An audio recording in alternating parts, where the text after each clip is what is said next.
Hi everyone, welcome back to my channel study with Ashish. तो जैसा कि आप सभी लोग जानते हैं, कल से शिक्षा विभाग द्वारा 2-3 लेटर लगातार वायरल हो रहा है। उसी में से एक लेटर की आज हम चर्चा करेंगे इसमें कि हमारी जो ज्वाइनिंग होनी है वो बायोमेट्रिक वेरिफिकेशन के साथ होनी है। मतलब आपकी बायोमेट्रिक पहचान करते हुए आपको ज्वाइनिंग लेटर दिया जाएगा। अब बहुत सारे लोगों को कन्फ्यूज़न हो जाएगी कि बायोमेट्रिक से क्या होगा, जिनके डॉक्यूमेंट्स गलत हैं वो किस प्रकार से वहाँ पर प्रूफ दे पाएंगे, या स्पेलिंग एरर है, नाम एरर है तो उनका किस प्रकार से आएगा। आधार कार्ड में कोई मिस्टेक थी, आपने अपडेट करा लिया है तो बायोमेट्रिक में वहाँ पर जो प्रमाण पत्र है वो आपको जो पहले आपने अपलोड किया उससे मैच नहीं करेगा। तो आज हम इस वीडियो में सारे टॉपिक्स को कवर करेंगे, जो भी एरर है, चाहे दक्षता या पात्रता हो, या सीटेड अपीयरिंग हो, डीलेड अपीयरिंग हो, या आपके डॉक्यूमेंट में कोई एरर हो, वहाँ पर बायोमेट्रिक पहचान करते हुए किस प्रकार से आपको ज्वाइन किया जाएगा या ज्वाइन कराया जाएगा। तो हम इस वीडियो में इसी टॉपिक पर बात करेंगे। तो आपने अभी तक मेरे चैनल को सब्सक्राइब नहीं किया तो एक बार सब्सक्राइब कर लीजिए, वीडियो को लाइक करिए और वीडियो को शेयर करिए। तो चलिए हम वीडियो की शुरुआत करते हैं।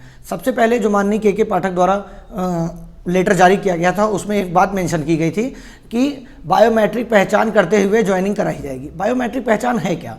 जैसा कि आप लोग सभी लोग जानते होंगे, जब से हमारे देश में आधार कार्ड की व्यवस्था आई है तब से हम लोगों ने जान लिया है कि बायोमेट्रिक है क्या। जो नहीं जानते वो समझ लें कि बायोमेट्रिक में एक इंसान की, लाखों के बीच में एक इंसान की अलग पहचान होती है। जैसे उसका थंब इम्प्रेशन लगाकर रिकॉग्नाइज किया जाता है, और आइरिस जो कि भारत में ज़्यादा प्रचलित है, मोबाइल में तो फेस लॉक है प्रचलित, वो भी एक प्रकार का ही है बायोमेट्रिक। लेकिन जो डॉक्यूमेंट वेरिफिकेशन में होगा उसमें आपकी आइरिस का टेस्ट हो सकता है, चेक हो सकता है, रिकॉग्निशन, एंड आपका थंब का होगा। तो ये दो चीज़ में से एक चीज़ होगी या दोनों हो सकती है। उसके साथ जैसे ही आपका वो रिकॉग्नाइज करेगा थंब या आइरिस, आपके सारे डॉक्यूमेंट्स आपके सामने आ जाएंगे, उस कंप्यूटर की स्क्रीन पर आ जाएंगे। क्योंकि आप सभी लोग जानते हैं, आप चाहे सिम लेने जाते हो या आप बैंक अकाउंट खुलवाने जाते हो तब भी आपको अपना थंब लगाना पड़ता है वहाँ पर। तो किसी भी चीज़ के लिए आप बैंक में केवाईसी करवा रहे हैं तब भी आपको थंब लगाना पड़ता है। तो बायोमेट्रिक का मतलब यही हो गया कि लाखों की भीड़ में आपको एक अकेले इंसान को किस प्रकार से पहचाना जा सके, यही होता है।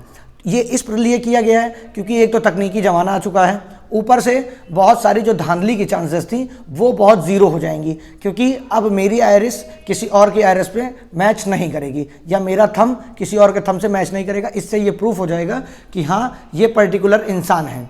अब जब ये समझ गए आपकी बायोमेट्रिक क्या होता है तो इसकी ज़रूरत क्यों पड़ी और इससे फ़ायदा और नुकसान क्या होगा। सबसे पहले हम बात कर लेते हैं कि जिनके भी डॉक्यूमेंट्स में अगर कोई एरर है, जैसे मान लीजिए आपके 10th की मार्कशीट में आपके फादर का नेम गलत है, आपके 10th की मार्कशीट में कुमारी लगा है, आगे ग्रेजुएशन में नहीं लगा हुआ है, या कोई स्पेलिंग एरर है, या आपका कुछ भी डाटा मिसमैच है, आपने उसको करेक्ट करा दिया होगा, नहीं कराए होंगे। सबसे इंपॉर्टेंट जो डॉक्यूमेंट करेक्शन के लिए थे वो थे 2 डॉक्यूमेंट। एक आपका आधार कार्ड सही होना चाहिए एकदम, दूसरा आपका मैट्रिक्स का डॉक्यूमेंट। ये दोनों अगर आपका सही है तो कोई प्रॉब्लम नहीं आएगी। हालांकि अगर मैट्रिक्स में भी स्पेलिंग वगैरह एरर है तो भी कोई प्रॉब्लम नहीं है। आपका आधार कार्ड उस समय तक सही हो जाना चाहिए क्योंकि अभी भी टाइम है आपके पास डॉक्यूमेंट वेरिफिकेशन के लिए। तो जिन्होंने अभी तक अपडेट नहीं कराया अपना आधार कार्ड, वो उसको करेक्ट करवा लीजिए, चाहे उसमें एड्रेस हो चाहे जो हो। तो आप जब वहाँ पहुँचेंगे तो आपको वहाँ पर जो आपने डॉक्यूमेंट अपलोड किया है, चाहे दोबारा अपलोड आपने किया है चाहे पहली बार में, वो दोनों डॉक्यूमेंट उनके पास रहेगा। फिर आपसे वो थंब इम्प्रेशन अपना लगवाएंगे आपका। उसके साथ साथ आपका जो ऑनलाइन पोर्टल, मतलब जो मिनिस्ट्री अथॉरिटी अलॉट करती है आपका डॉक्यूमेंट, उस डॉक्यूमेंट से आपका जो डॉक्यूमेंट आपने अपलोड किया है किस प्रकार से मैच हो पा रहा है। अगर मिसमैच हो रहा है तो उसका आपको प्रूफ क्या देना पड़ेगा। अब देखिए यहाँ पर मैं बात करता हूँ, जैसे आपका आधार कार्ड खुल गया, आपने थंब लगाया, आधार कार्ड खुल गया। डिजी लॉकर नाम आपने सभी ने सुना होगा क्योंकि आप सब ने सीटेड पेपर पास किया होगा। अब सीटेड की मार्कशीट आती है डिजी लॉकर में। तो डिजी लॉकर एक चीज़ ऐसी है जहाँ पर जब तक आप अपना आधार कार्ड वेरीफाई नहीं करते हैं तब तक आपका कोई भी डॉक्यूमेंट अपलोड नहीं होता।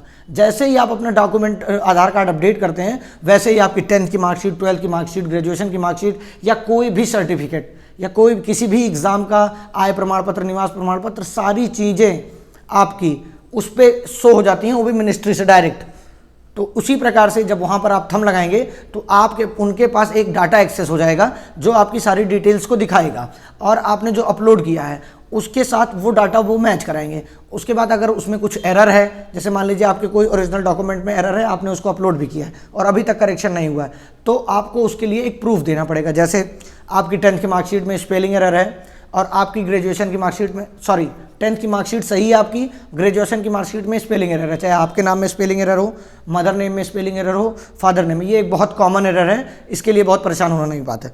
जब आपका बायोमेट्रिक होगा तो वो ये पहचान कर लेंगे कि हाँ ये मार्कशीट इन्हीं की है, लेकिन इसमें ये गलती है, तो इस कारण वो आपको टाइम दे देंगे कि आप इसको सुधार करवा लीजिए। उसके लिए आपको नॉट वेरीफाइड नहीं करेंगे, किसी को भी नहीं निकाला जाएगा अगर आपका ऑनलाइन डॉक्यूमेंट एक्सेस हो रहा है वहाँ पर। तो मतलब आप समझ रहे होंगे बात को, जैसे डिजी लॉकर में सब कुछ आ जाता है हमारे डाउनलोड करने पे, चाहे आपकी सीटेट की मार्कशीट हो या 10th की, उसी प्रकार से वो ऑनलाइन पोर्टल से आपका थंब इम्प्रेशन लेके सारी चीज़ें चेक करेंगे कि आपके पास जो डॉक्यूमेंट आपने दिया है क्या ये डॉक्यूमेंट सच में मिनिस्ट्री या सीबीएसई बोर्ड द्वारा या किसी और बोर्ड द्वारा जारी किया गया है या फर्जी तो नहीं है। तो इसमें सबसे बड़ी बात यह है कि जो फर्जी स्टूडेंट होंगे या फर्जी मार्कशीट वाले जो होंगे वो तुरंत पकड़ लिए जाएंगे, 1 मिनट नहीं लगेगा, तुरंत रिकग्नाइज कर लेगा। वहाँ पर ऑटो मतलब मशीन है, आप जान ही रहे हैं, वहाँ पर मशीन सिर्फ अपने बाइनरी सिस्टम पर ही काम करती है, वो किसी के कहने पर काम नहीं करती है। तो वहाँ पर जो डाटा उसको उपलब्ध होगा वही डाटा आपके जो वहाँ पर चेक करेंगे, डॉक्यूमेंट वेरिफिकेशन कराएंगे आपका, उन्हीं के सामने आएगा और वो आपके पुराने डॉक्यूमेंट से मैच कराएंगे। लेकिन अगर कोई ऐसी गलती है जो आपकी अपलोडेड भी है, मिसमैच हो रही है और आपने नहीं किया, जैसे आपने पहले टाइम में किसी का और का डॉक्यूमेंट अपलोड हो गया था, लेकिन इस समय आपका ही डॉक्यूमेंट अपलोड आपने दोबारा टाइम में कर लिया है, तो वहाँ पर ये पूछेंगे और जैसे ही बायोमेट्रिक करेंगे तुरंत समझ जाएंगे कि जो पहले डॉक्यूमेंट अपलोड था वो किसी और का था, ये ओरिजिनल डॉक्यूमेंट है। उसकी जाँच वो कर सकते हैं कि ये सत्य है, सही है कि नहीं सही है, उसके लिए आपका ऑनलाइन वो चेक कर सकते हैं। ये बात हो गई इतनी। अब दक्षता पात्रता की बात कर लेते हैं हम।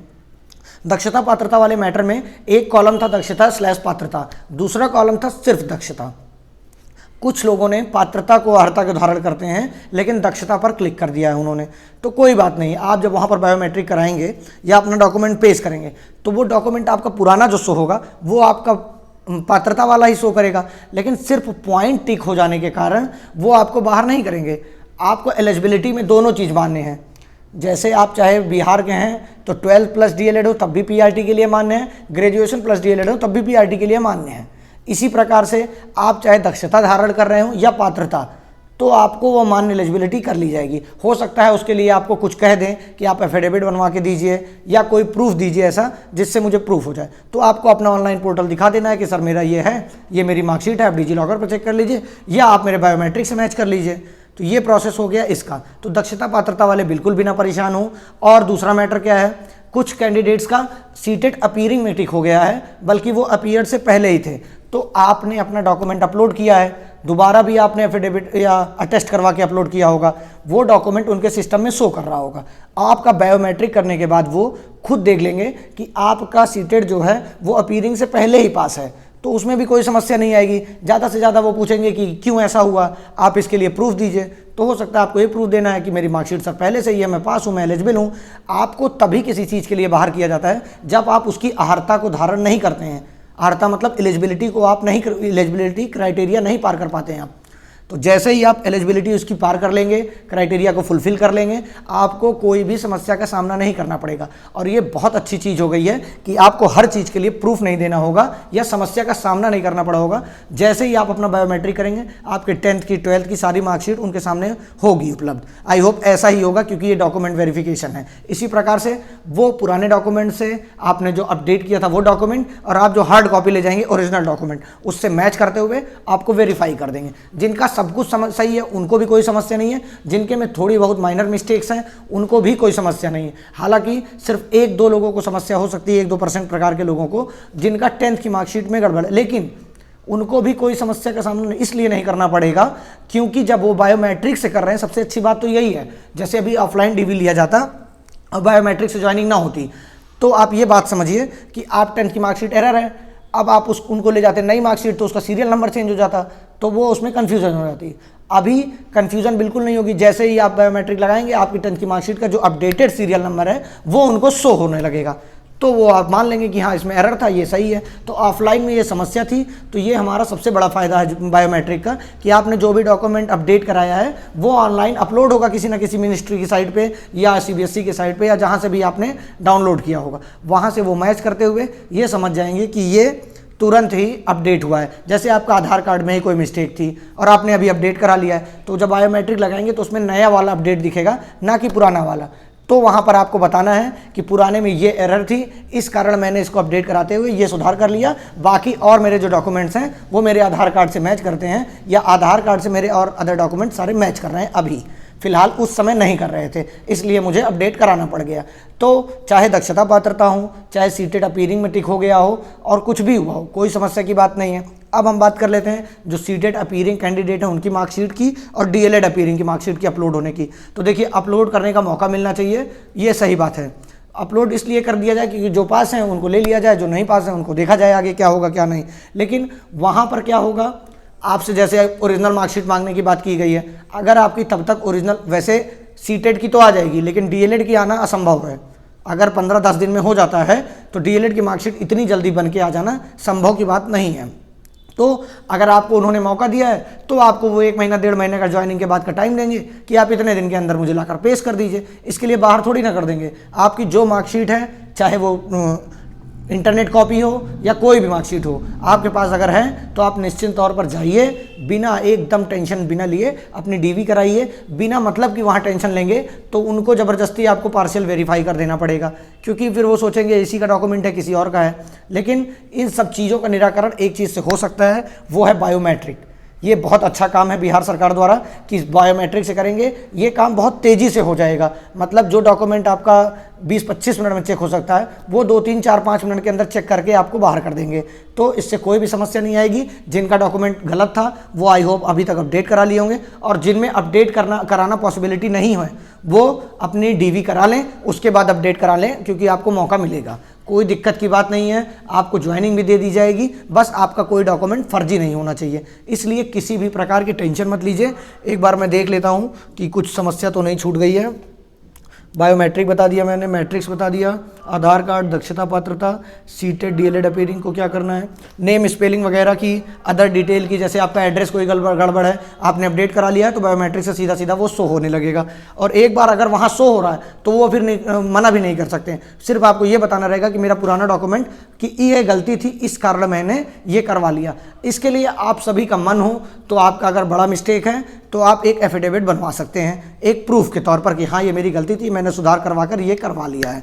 तो और जो महिलाएं हैं वो भी एकदम परेशान मत हों। आप सभी लोग का भी बायोमेट्रिक से आय, निवास सब कुछ पता चल जाएगा कि कहाँ का है कहाँ का नहीं है। बस फर्जीवाड़ा जिनका होगा वो थोड़ा सावधानी बरतें, नहीं तो आपको काम लग जाएगा, आपको जेल वगैरह या लीगल एक्शन आपके ऊपर हो सकता है। तो चलिए, इस वीडियो में मैंने मोस्ट ऑफ चीज़ें कवर कर दी हैं कि डॉक्यूमेंट वेरिफिकेशन किस प्रकार से होगा आपका। तो वेट करते हैं रिजल्ट का। इसी के साथ चैनल को मेरे सब्सक्राइब कर दे रहिए, लाइक करते रहिए, शेयर करते रहिए। Thank you so much.